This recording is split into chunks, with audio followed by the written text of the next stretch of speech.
एक बार फिर केकेएससी ने कोऑपरेटिव चुनाव में किया निर्विरोध जीत हासिल। सीएल जामबाद कोऑपरेटिव चुनाव के लिए नॉमिनेशन शुक्रवार और शनिवार को हुआ। इस दौरान केवल केकेएससी के कैंडिडेट ने नॉमिनेशन किया, जिसके बाद चुनाव में 9 सीटों पर निर्विरोध जीत हासिल की गई।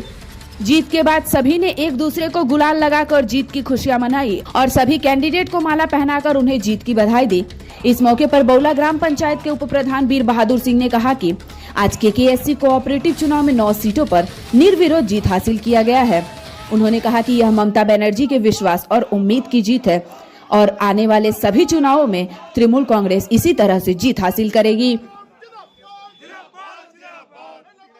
चुनाव में बंगाल के अंदर में जो बंगाल की सरकार है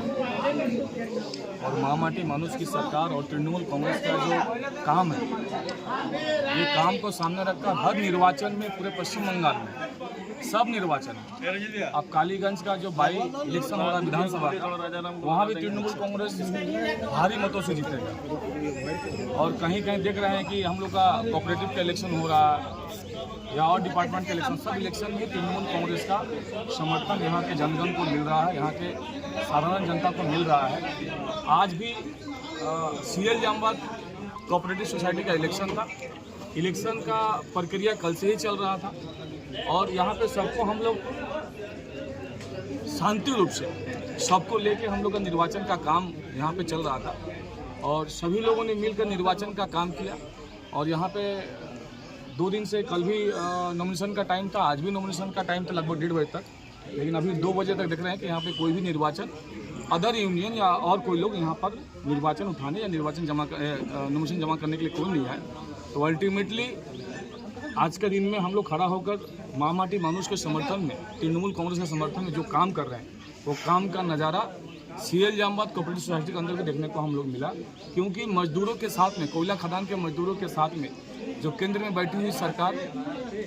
कानून श्रम आइन के अंदर में जो बार बार परिवर्तन, मजदूरों के अधिकार को वंचित करने का कानून जो ला रहा है, इसके खिलाफ में पूरे ईसीएल का मजदूर है, पूरे कोल इंडिया का मजदूर है। आज इसी का नज़ारा है, इसी का उदाहरण है कि सीएल जामबाद कोऑपरेटिव के अंदर में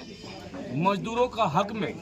मजदूरों के पक्ष में यह कोऑपरेटिव का निर्वाचन हुआ और 7 जन नहीं 9 जन, 2 जन महिला 7 जन पुरुष, सभी लोग मिलकर कोऑपरेटिव के अंदर नॉमिनेशन किया और नॉमिनेशन में हम लोगों ने जीत हासिल किया, निर्विरोध जीत हासिल हुआ। और हम लोग अन्य लोग को बोले थे कि आप लोग आइए, अपना पार्टिसिपेट कीजिए, इलेक्शन में नॉमिनेशन कीजिए, किंतु महामाटी मनुष्य की सरकार और तृणमूल कांग्रेस की सरकार की जो भूमिका है, जो काम है मजदूरों के प्रति, भारतीय जनता पार्टी की सरकार की जो वंचना है, ये वंचना के प्रतिवाद में आज सीएल जामबाद कोऑपरेटिव सोसाइटी फिर से तृणमूल कांग्रेस के खाते में दिया, फिर से कोयला खदान श्रमिक कांग्रेस के खाते में दिया। कितने सीट पर चुनाव हुआ और कितने वोटर? यहाँ 9 सीट पे चुनाव हुआ और 9 सीट में ही तृणमूल कांग्रेस के जो कैंडिडेट थे, जो हम लोग के उम्मीदवार थे, सभी लोग अनकॉन्टेस्ट यहाँ पर विजय घोषित हुए। और हम लोग आगामी दिन में कोऑपरेटिव बोर्ड बनाएंगे और ये कोऑपरेटिव का जो बोर्ड होगा, ये मजदूरों का बोर्ड होगा। यहाँ से मजदूरों का भलाई हो, मजदूरों का सुविधा असुविधा में काम हो, मजदूरों को जो समस्या है वो समस्या कोऑपरेटिव सोसाइटी के माध्यम से सुना जाए। और कोऑपरेटिव सोसाइटी सिर्फ